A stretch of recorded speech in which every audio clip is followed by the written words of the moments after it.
কেউ তোমাকে অকারণে কষ্ট দিলে মন খারাপ করো না, বরং তুমি একটা মুচকি হাসি দিয়ে চলে এসো, যাতে সে বুঝতে পারে তুমি অল্পতে ভেঙে পড়া মানুষ নও।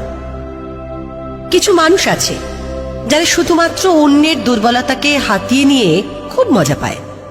পরে এরা সেই দুর্বলতার উপরে আঘাত দেয়, তারপর চোখের জল দেখে করুণা দেখাবে, কিন্তু মনে মনে ঠিকই পৈশাচিক আনন্দ উপভোগ করবে। তুমি যত ভয়ঙ্কর কষ্টের পরিস্থিতির মধ্যে দিয়ে যাও না কেন, কখনো কাউকে বুঝতে দিও না তুমি ভালো নেই, কারণ তোমার ওই কষ্টের কথা শুনে বেশিরভাগ মানুষই সেটাকে পুঁজি বানিয়ে অস্ত্র হিসেবে তোমার জন্যই ব্যবহার করবে।